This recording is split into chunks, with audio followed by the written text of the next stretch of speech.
Hi guys, let's continue talking about ASEAN.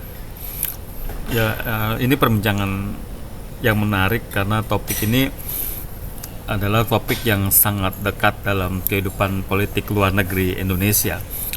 Dan Indonesia atau kita adalah pendiri ASEAN sekaligus headquarters-nya atau sekretariatnya ada di Jakarta. Jadi mari kita eksplorasi ASEAN dengan sebanyak-banyaknya. Kali ini saya ingin berbicara topik tentang energi security di ASEAN.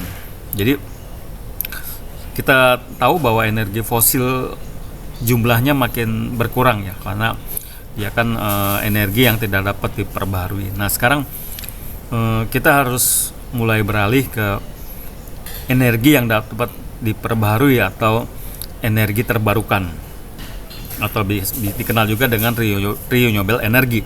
Nah, dari berbagai sumber renewable energy yang ada di Indonesia atau di ASEAN, seperti energi surya atau solar, energi hidro atau air, energi panas bumi, geotermal, gas, angin, energi air laut, dan beberapa yang lainnya. Saya melihat energi surya ini atau solar grid power ini adalah sebuah potensi yang sangat besar untuk bisa dikembangkan. Karena Indonesia kan negara yang berada di bawah khatulistiwa ya. Jadi curahan sinar mataharinya itu sangat-sangat tinggi, dan itu menjadi sumber renewable energy di Indonesia. Memang saat ini kontribusi power grid atau surya itu masih kecil, masih sekitar 0,7% dibandingkan dengan hydro ya. Apalagi juga teknologinya ini relatif mahal ya di awal-awal investasinya. Tapi ini menjadi sebuah pengembangan yang menarik untuk dikaji lebih lanjut dalam memenuhi kebutuhan energi di masa mendatang.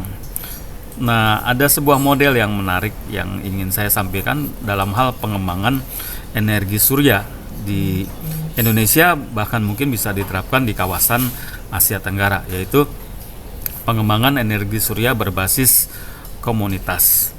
Nah, yang menarik dalam pengembangan berbasis komunitas ini adalah dia melibatkan atau menggunakan permodelan pentahelix corporation atau permodelan pentahelix yang dibangun untuk membangun grid power ini atau energi surya ini.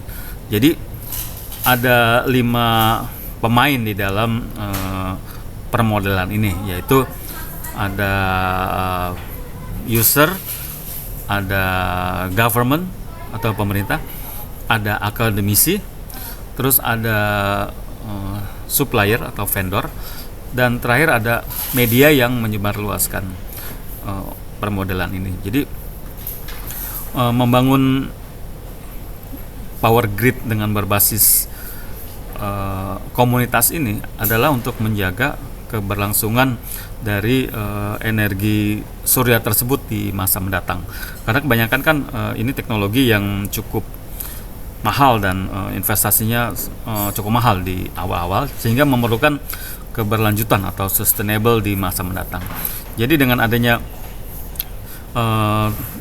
instalasi sudah dibangun terus oleh government misalnya, kemudian usernya adalah para rumah tangga, industri, sektor-sektor yang lain, pertanian, perkebunan dan sebagainya. Nah, di situ juga melibatkan akademisi. Akademisi di sini bisa perguruan tinggi sebagai resources dalam mendevelop teknologi energi surya, maupun siswa SMK atau STM yang mereka menjadikan energi surya ini sebagai tempat untuk belajar atau teaching industry, sehingga maintenance, pengembangan dan sebagainya itu dapat dilakukan oleh perguruan tinggi maupun siswa SMK gitu ya.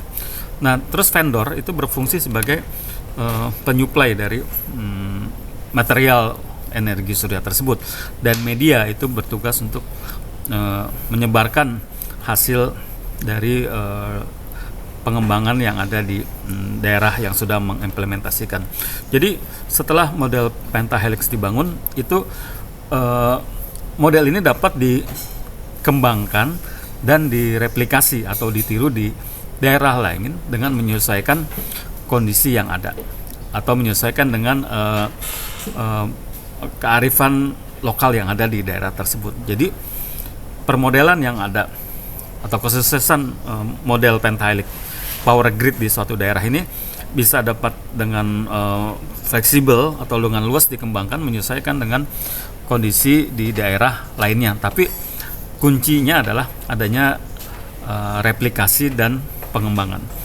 Jadi itulah kunci dari pengembangan power grid energi surya baik di Indonesia maupun di ASEAN dalam rangka memenuhi kebutuhan energi bersih di masa mendatang, serta mengurangi pemakaian energi fosil yang menghasilkan emisi gas rumah kaca.